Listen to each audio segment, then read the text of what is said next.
Well,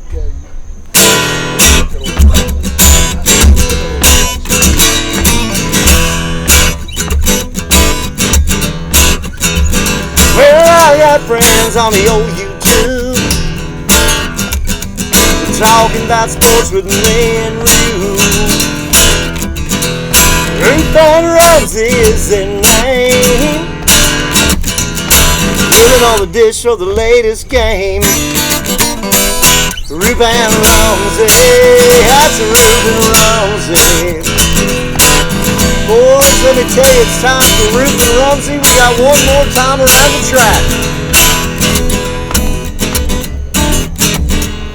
Roope and Rumsey on Monday night. Roope 24 just treating us right. I got coaches sitting to the left and right, and we're jamming all the way to Friday night. Roope and Rumsey, that's Roope and Rumsey. I'm gonna make my way out of the picture for Roope and Rumsey.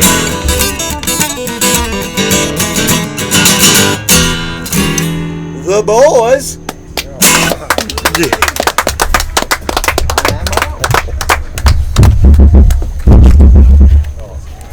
All right. Well, thank you to the magical and mystical Terry Hahn for that live rendition of the Roope and Rumsey show. We appreciate that, Terry.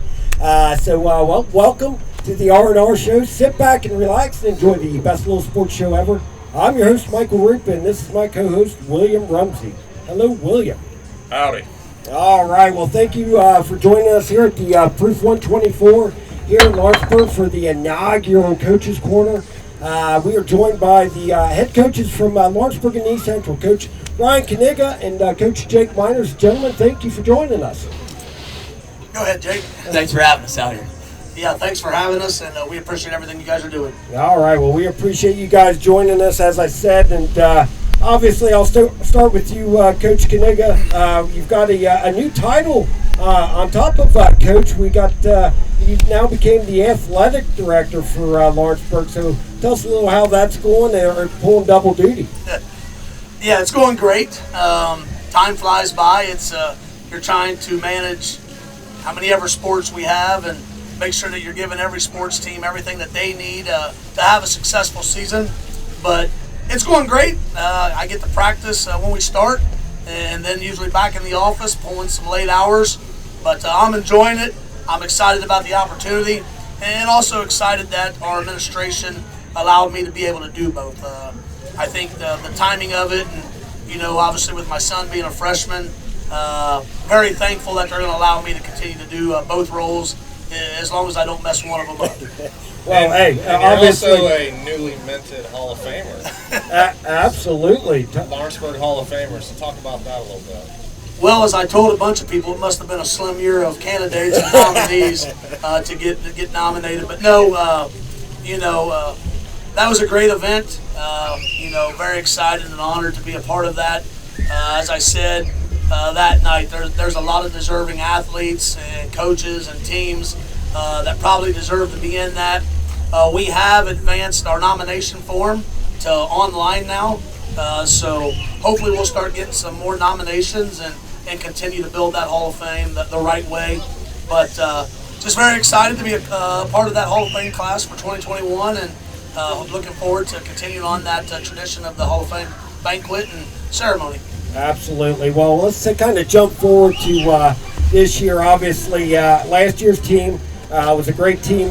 You only had 2 losses. Obviously, East Central being one of those, and then in the regional. So springboard to this year, obviously the cupboard is pretty full. You lost only a few different guys. 2 of the ones that kind of jumped out at me was York and Ethan Paris on the line. Do you got some boys that are coming up able to fill those spots pretty readily? Yeah, we do. We were able to build around a few guys that had played last year. We had an offensive lineman go down in the South Dearborn game.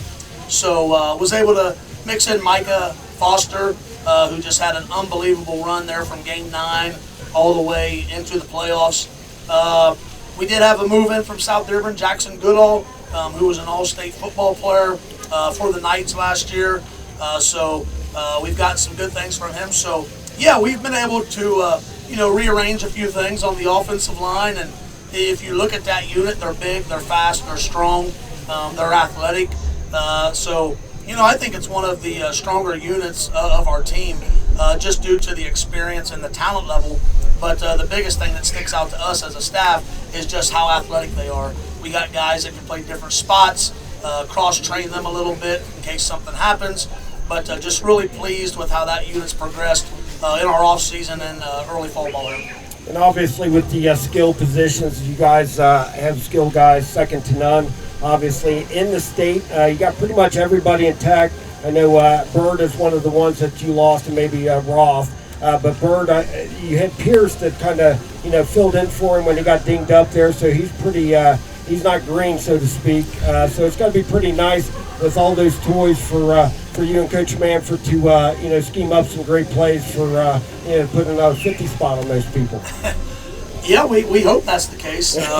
We feel that we can be very explosive and dynamic, as you talked about. Our skill guys are really good. You start talking about a Aiden Gilmore, a Daya Patel. Those guys can make plays all over the field. They can stretch the field vertically, which is good. And it's guys that have played for 3 years for us for the most part. They got a lot of in-game reps in big games as well. But Luke Pierce in the backfield, and then his brother Jake, who's a glorified offensive lineman almost. But with Garrett, Dylan, the cards back there, and then our receivers and our offensive line, obviously who's going to be anchored by Ashton Craig. We just feel that we got a really good unit, and our goal is going to be just to get better every week. Game one's obviously a big game, but you just want to keep getting better every week, and then at the end of the year be playing your best football. And we've been able to do that the last couple of years. You talked about 11-2. We've lost our first game, and we've been able to win the sectional and then obviously get beat in the regional. So, we talked about changing our best, and right now our best is just getting the regional the last 2 years. So hopefully we can stay healthy, and hopefully we can make a deep run at this thing and see how good we really are. So obviously this, Garrett, Ashton, this senior class is pretty special for you. Have you talked to them about how they can take their games to the next level this year? Well, I think we've had the talks of what our expectations are for them. When you get into the off season, Coach DeMarco Henry, who I think's done a great job, has really developed them and made our kids more athletic. When we're on the field, we know what these guys can do. It's when you're in the scrimmage, I don't need to see, Garrett, you run the ball. I know what that looks like. There's some other guys that we need to get. And, you talk about our offensive line and some of those things. But, you go to the defensive side of the ball where we got some guys as too. You got a Jace Bohan. You got Aiden Gilmore, who's the 3A, also defensive MVP. So we got guys on that side as well. Another senior is Braden Watkins, who's played a lot of football for us and is also a long snapper. So, we don't talk so much about what these guys need to do as individuals versus what we talk about how they can help our team and what they need to do to lead our team to be great leaders, not only on the field but in the classroom and in the community, just to do those things the right way. So, I guess the short answer is, yeah, we talk about it, but these guys are veterans. They know what they need to do. Me now, it's just like hit and play on the record. They know what they got to do. It's kind of funny because Micah Foster, he has started taking over before I get to the huddle at the end of practice, saying basically what I'm going to say to the guys anyway. So it's nice to have a veteran group. It's nice to have guys that have experience, and we're looking forward to a great season. Well, on the opposite side of that, so you had mentioned earlier your son is playing. He's a freshman. I understand he's going to be a starter. What is that like, coaching your son at the varsity level? Well, a little unique. Yeah. It's you have a tendency to make sure that he's just doing what he's supposed to do. There used to be a saying, there's only one thing better than a sophomore, and that's a junior. Now I'm saying there's only one thing better than a freshman, and that's a sophomore.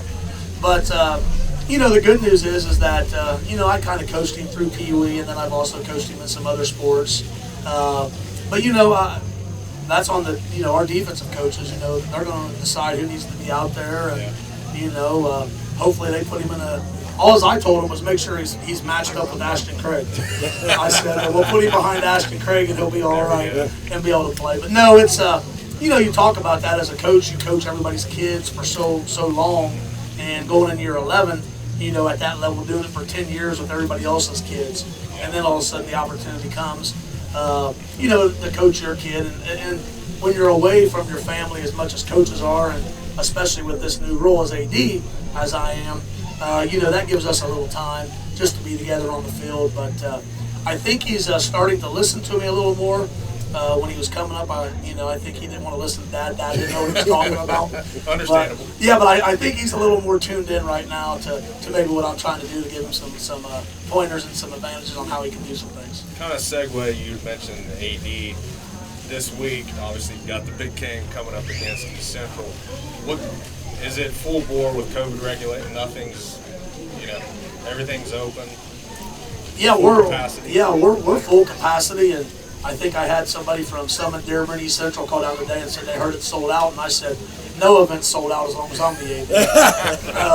We're going to pack them in there until we're told different, and we got a little construction going on over there, so I'd advise fans to get there early, find a parking spot, and come down and enjoy it. But yeah, we're full capacity, we're full throttle, and as long as the weather cooperates, I'm looking for a sold out house and a great way to kick off the 2021 season. You got 2 ranked teams, and people haven't been able to come out to a game where they didn't have to worry about the regulations and all the extra stuff. It was limited capacity. So Lawrenceburg's really looking forward to hosting East Central. We know they're going to bring a great crowd. They always travel well, and we're hoping we can hold up our end of the bargain and make it a good game. Good deal, Coach. I know you were we were touching base briefly on the skill positions. I know you did have one guy graduate with Roth. I didn't know if you got a chance to see my co-host run the route tree recently with Garrett slinging in the ball. If you need an extra guy, what'd you think? Well, since then, Garrett's timing's been off a little bit. He's used to throw it to a little faster receivers. Garrett, is that true? It was great. I mean, the ball was delivered on time, and man. Did you see the one-hander? I saw it. And then our camera also caught it there on the field too. So nice. that was impressive, and I really enjoyed that. We were hoping maybe if somebody was scouting you guys that day, they would have saw him and Lawrenceburg's nothing to worry about at this point. Well, he caught the ball. There's something you said about that, right? I did drop one. Okay. They must have edited that one out. That's all right. Well, Coach Myers, let's slide over to you, obviously. Coming off another great campaign. Obviously, you had a couple losses along the way, but, ironically, they ended up being some state champions. So that schedule was brutal as always. I don't think this year's any different, is it? No, we were able to, unfortunately, we weren't able to schedule Chittard again this year. We really like that matchup. Being a perennial 3A team, we know Lawrenceburg's run into them a few times. But we really liked that challenge last year. We were able to pick them up, and it was a great game for us. Unfortunately, we didn't come out on the winning side of things, but I think it really prepared us for some games towards the back end of the season. But we have Moeller back on the schedule again this year. After we get done with Lawrenceburg, we play at home against Harrison, which is always a great matchup for us. And we are bringing Moeller back in towards the end of the season. We're not playing Greensburg any longer, so we're going up to Indianapolis and playing Guerin Catholic. Then we finish off the season with Roncalli. So, I told our guys that we are challenging ourselves, and this is probably the toughest schedule that East Central's probably ever played. But our goals are bigger than just the regular season, and we want to make some of those deep playoff runs and continue to bring hardware back to St. Leon. So, we're trying to do everything we can to make sure that we're physically and mentally ready to go in the postseason. All right, so on the flip side of things, Lawrenceburg, pretty much has brought its whole core back. On the flip side of things, East Central's lost quite a bit of guys. So how do you feel about the up-and-coming guys to replace some of those studs like Veal and so on? Yeah, well, anytime you lose two studs at linebacker and Veal and Griffin, you're not going to replace those guys, and we haven't asked those guys to replace them. We said don't go out and be Cole Veal, don't go out and be Nate Griffin. You guys really got to go out and be yourselves.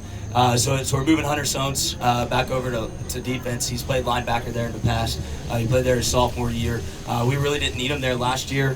He had to take a lot of running back reps, so. He still will see some offensive time, but we really need him to dedicate most of his time to defense. Then Jake Blake will see some time. We're really excited about a sophomore, Connor Kuhn, and Rhett Smith, who'll be a junior. We've had guys that have really been backlogged at the linebacker position because of Veal and Griffin there, where they haven't really seen as much time. Because of those guys, but they're ready to play varsity football. And each year, and I think Coach Knigga would say the same thing, is each year you go into it and it's different. Whether you're bringing it in, bringing back a lot of the same guys, or whether you're bringing back some newer faces, it's new year and new challenges that you face. You try to get those guys ready.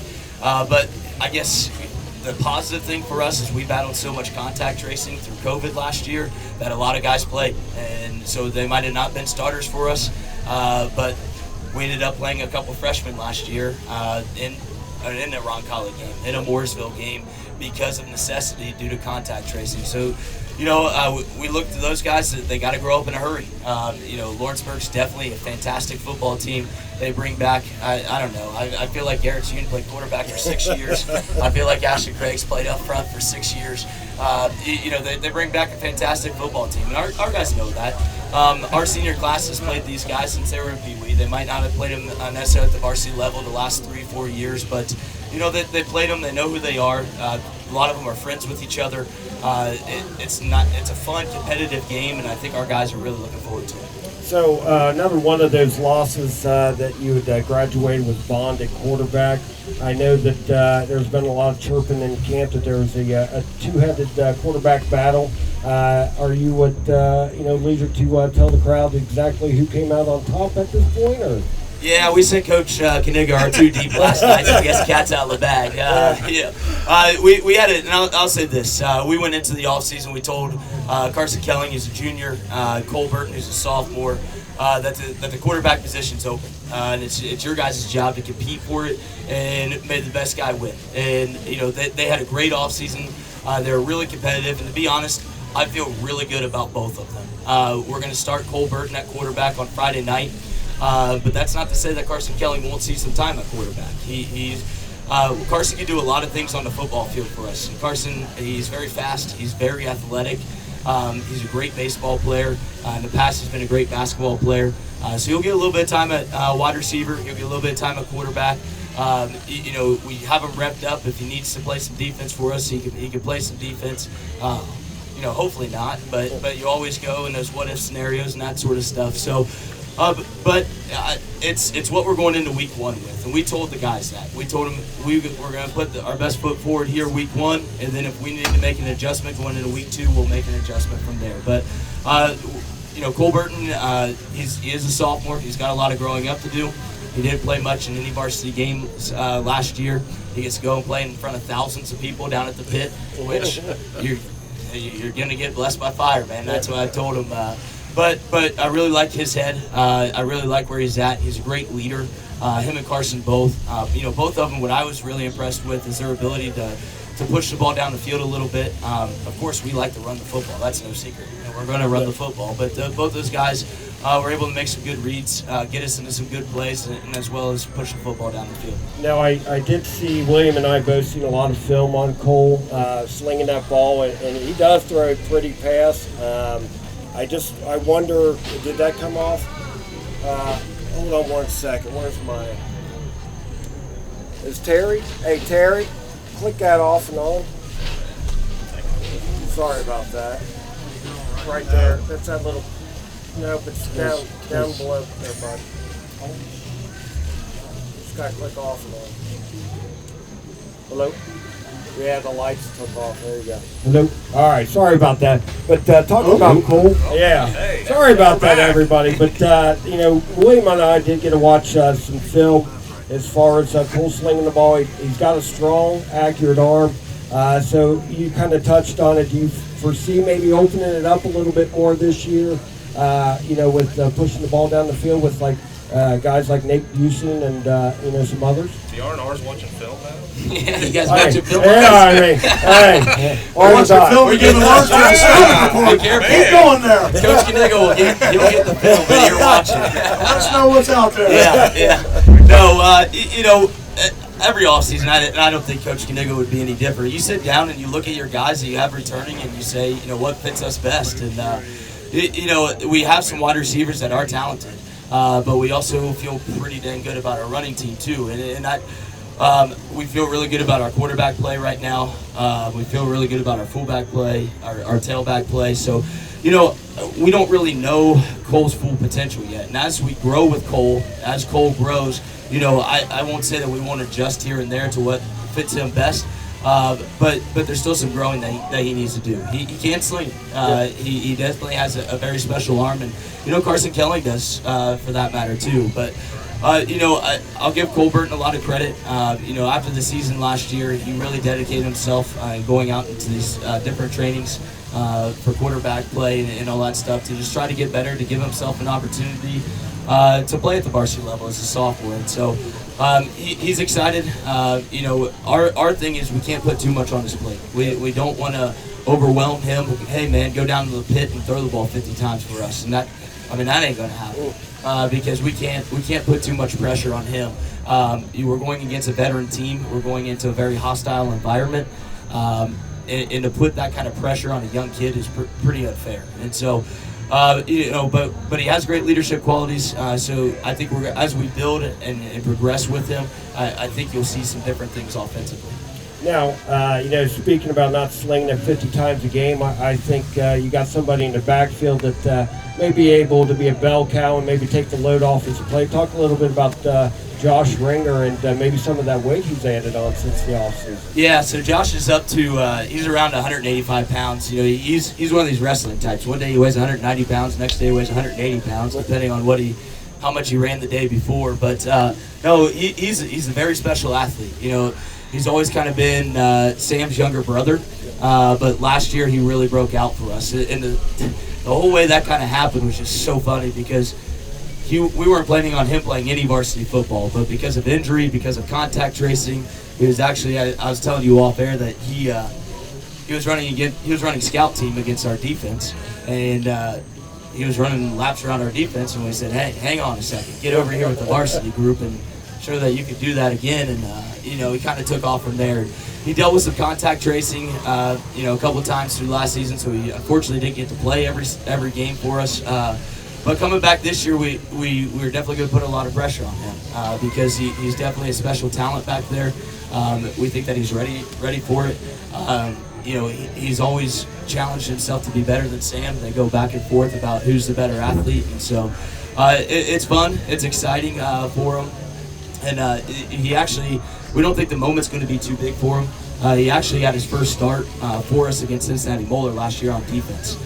Because of contact tracing injury, he played defense for us. We threw him to the Wolves, and he was the third leading tackler that night on defense as a freshman against Moeller. So we are excited about him. But again, we have to figure out a way to manage him because he is a sophomore. He's still a puppy, and we want him to progress and not put too much on his plate. Did he play running back that game as well?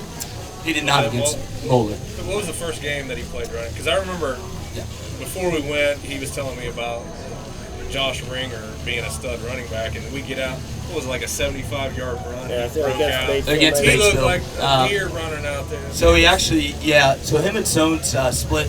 Actually, Sones got the majority of the carries against Batesville, but that's when he first got out there, was against Batesville, and we saw what he could do, and his carries definitely increased from there. Yeah. Well, and talking about his brother, he touched on Sam. Do you mind letting the cat out of the bag? Is he going to be able to play? Or Cat's not? out of the bag, trust me. He's listed as a starter. Yes.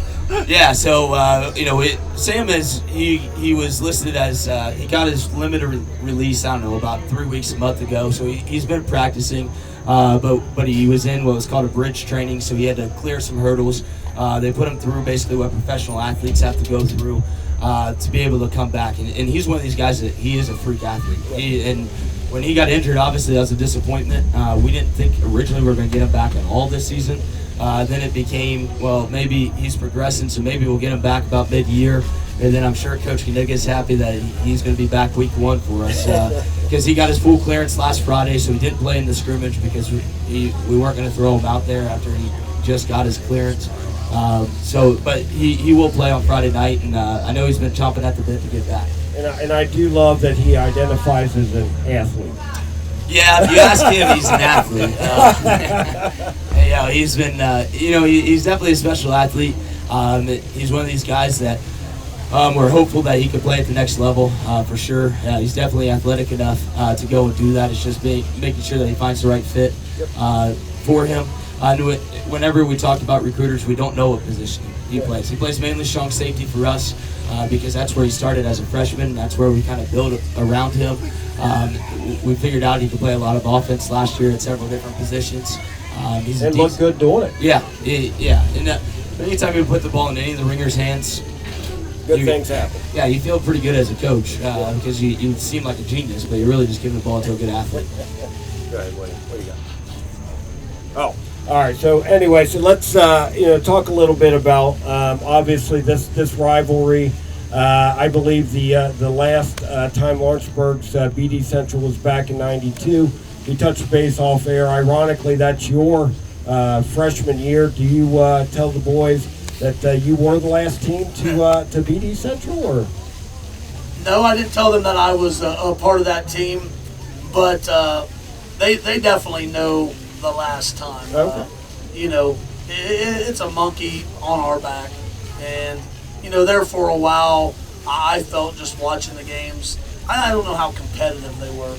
When you start talking about different seasons, and then obviously you had that time frame where Lawrenceburg didn't even play East Central, and then it started that we were scrimmaging them, and then I feel that as we built our program, it was time to get them on the schedule. And I know some Lawrenceburg people, they always like to say, well, this is the measuring stick. This will be able to tell us how good Lawrenceburg's actually going to be. Can they keep the game close? And hopefully at some point, Lawrenceburg can get that monkey off their back because it's been a long time. And, I think I speak for even the guys that are on East Central staff now. Obviously, knowing a lot of them, some of them have coached here, some of us coached at East Central. I don't think East Central now views this as just a game where they show up and they roll. At least that's my opinion. Yeah. I know there for a while that was the perception. It's an easy game and we're going to roll. And I think now that we've built our program and we're respected by a lot of people within the state, I think now it's just, that type of game where, Lawrenceburg's competitive. They got athletes, they got guys. We're going to have to play well. But at some point, as we've told the kids, we got to actually do it. Mm-hmm. It's definitely been a long, long time, and that monkey's on our back, and it's no secret. Our kids know it, our fans know it, our community knows it, and hopefully sometime we can flip that card and get a win, and But as I said, and I say this every year, game 1, if we win, we're coming back to work on Monday. If we are beat, we're coming back to work and working on Monday and getting ready for Taylor. Yeah, I'm sure if we win, there's a little celebration. But I also know that usually teams get better between week 1 and week 2. It's a huge game. There's no doubt. We're excited about it. But you also just can't get caught up in that's the Super Bowl, that's the big game. Because, we've been fortunate enough to win 2 sectional titles the last 2 years. And, game 1's had no impact on that. So we talk about it. Trust me, I bring it up. I tell the kids about it all the time. But who knows? We'll go from there. 4 days. Yeah. 4 days. Yeah, 4 days. 4 days. I know Coach Minders tweeted out 7 days, and I told our little Twitter person, I said, go ahead and tweet back at him and put that little gif about the Tiger. We see it. We know too. We know too. 7 days. I've got a quick question. Yeah. We just recently did an interview with Coach Rod Ballard. Yep. We called him the godfather of East Central football, and it also brought up Dick Meter, kind of the godfather of Lawrenceburg football. Did you ever talk to Rod, get any advice to him about when you took over the program? The short answer is no. I'll say this: when I took over, I played at East Central. I've been a part of St. Leon all my life. Outside the 4 years that I went to Franklin College, I spent a year at Franklin County, and I came back to East Central. So I've definitely been a part of it, and I know the history with Coach Ballard, and he definitely, he built the program. He built it into what it is today, and I'm still the benefactor of the things that he has put in place. So I have great respect for what he has done. I've talked to Coach Ballard a few different times, but those, we've never really had those type of conversations. Coach Ballard's wished me well. He's told me that he thinks the program's in good hands, and to let him know if I ever need his help or anything. And I really respect him and appreciate that about him. Being a young coach, I know that he can look at me and just go, yeah, who's this guy? Because we never really had that player-coach relationship. I played for Coach Stonefield. But I thought that was really neat that he was able to do that. And, I'll piggyback a little bit off of what Coach Knigga said with where our programs are as far as week one goes. And we definitely respect the heck out of what Lawrenceburg is, what their program is. You talk about Dick Nieder, and Coach Ballard coached for Dick Nieder before he took a lot of what Dick Nieder built at Lawrenceburg and transitioned it up to East Central, and East Central, kind of continued on some of those things that Dick Nieder was known for, and so I think that's a really cool thing, and we respect Lawrenceburg. Trust me, Coach Knigga's the same way. The last 8 months they've been talking about East Central because we're week one, and we've been talking about Lawrenceburg because they're week one. But the streak is there. I mean, our players kind of know it, I guess. Our fans definitely know it. The guys who have played in that game and stuff. But from our angle, we don't talk about it much because every year we're competitive. I mean, since we've been back on the schedule, it's a competitive game. And even if last year it ended up 34-7, it wasn't 34-7 the entire game. It was very, very competitive the entire way, and we just happened to break away at the end because of a few things circumstantially within the game. So our players know that they have to show up. It's a hostile environment that our guys love, going and playing in the pit. I think it's very cool because of the respect that are on both sides. When I went through East Central, Coach Knigga was on staff, Coach Manford was on staff up at East Central.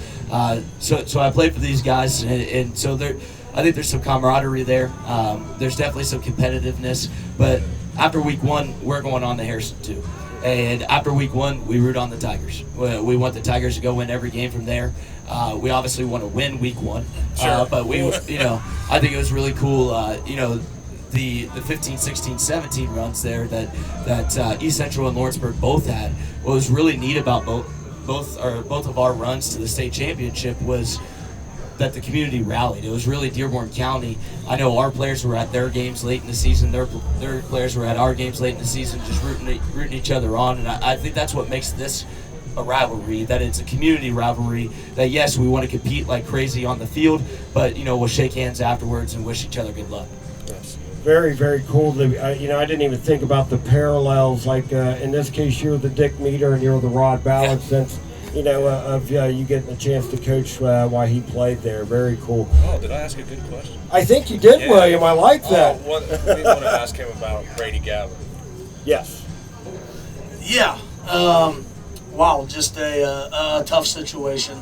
It happened so fast. I can give you the rundown of how that day went. So I was at Hanover watching my son play basketball, and you talk about high and low in a matter of 5 minutes. So on that day, I get a call from Ashton Craig that he's obviously going to commit to Notre Dame, and then and then all of a sudden, I had known that Brady was waiting for his his report to come back to figure out what was going to happen, and then Mom calls me and says, "Hey, it's stage 4. This is the plan. This is what we got to do." So you go from one of your student athletes at making a great decision and one of the best moments in his life, and your program has a kid that's going to play at the University of Notre Dame, to finding out one of your players is in stage 4 cancer. So it just happened so fast, and with all the stuff that the hospitals had with, the criteria and the limitations that you couldn't go. So you're talking to them through the phone, and you're trying to talk to mom and get a report every couple of days. But, I think the thing that the communities, even the surrounding communities, just really rallied together. I mean, you look at the GoFundMe page that got up, what is it now, $55,000, and it started out at 10. And then just the benefit this weekend, a great turnout. And there's just a lot of people that have helped, and just very grateful for our communities. And it was something for our kids, too, to see that, you try to put something, you never know when it's your last play. He was practicing football 2 weeks before that. So you just never know. And as we tried to tell people, it's bigger than football. Life's fragile. I know all of us at some point think, you're invincible at this age. Like, this isn't going to happen. That's not going to happen. So to go through that as a team, I hope that it brings our team together. I hope they realize how fragile life is. You get one of them, and you need to make it special. But just really pleased with the way the community. And then I know, it's not going to go away. Obviously, we still have his locker intact in our locker room. We'll have decals on our helmets.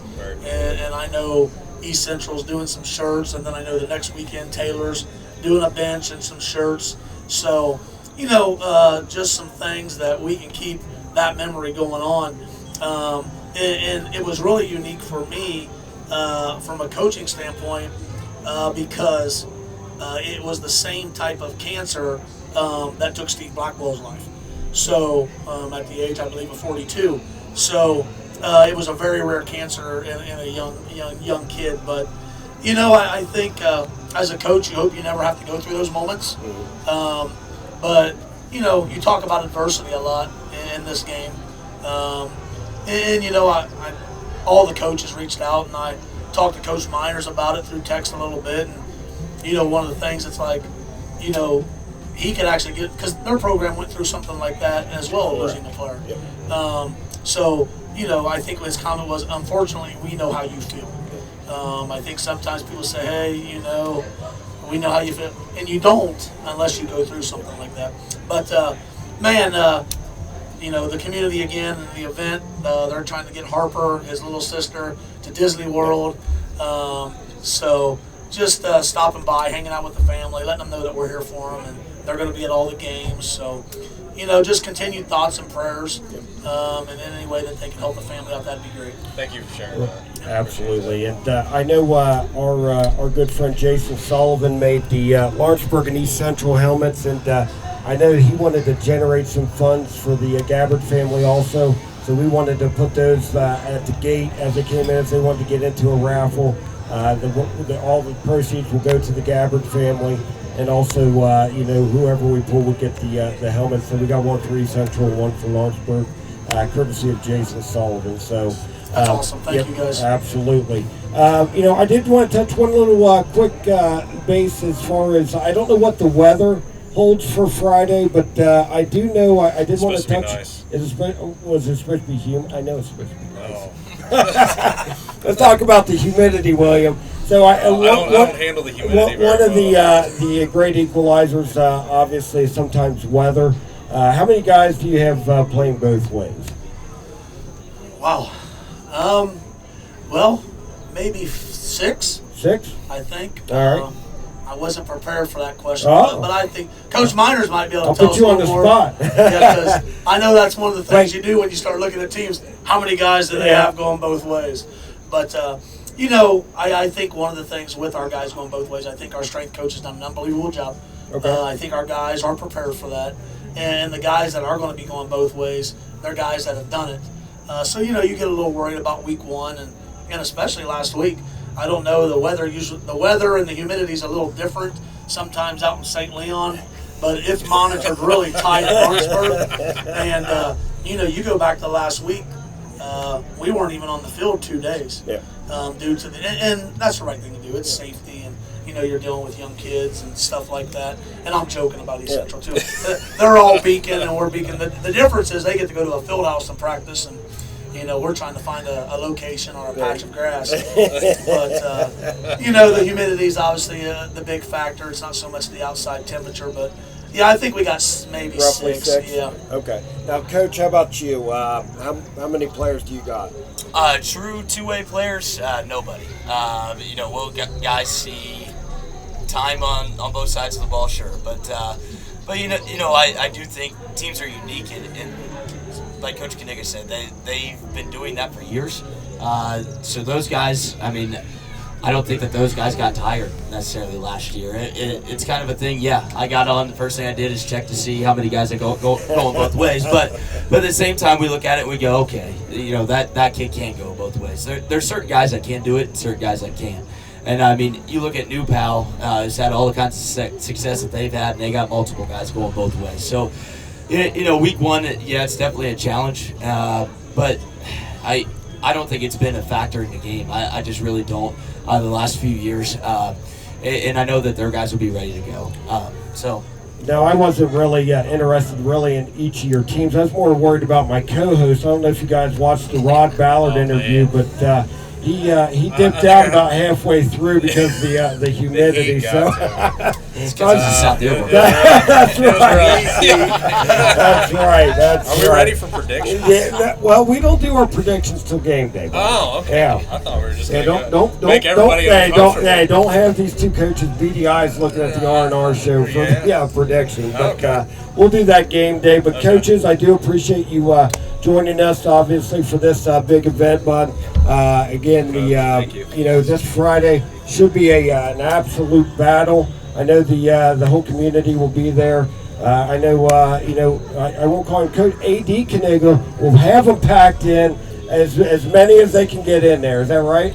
That is right. It was the scrimmage, and I'm looking as the AD now. I'm just looking over at the visitor stands, counting. That's right. See how many people actually paid to get into the game. You kind of have a different outlook on it now. Like, okay, we need a lot of money. Let's sell it out. Let's get people in the gate.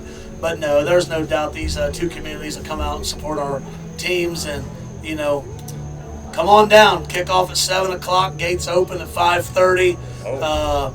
It's going to be a great environment, and we're looking to pack the house on both sides of the field in the pit. I think the R&R show will be tailgating. We will be tailgating down there, giving our predictions live, and we should be a lot of fun. But guys, again, thank you for joining us, and we'll see you guys Friday. Thank you. How you closing this? I think you should bring Mr. Hahn back. Whoa, that song was impressive. Hey, well, I think Terry might be our audio guy from this point on. Oh, okay. You're hired. Hey, that song was pretty impressive. That was good stuff. That was very Thank you, good guys. stuff. Thank you. Great evening.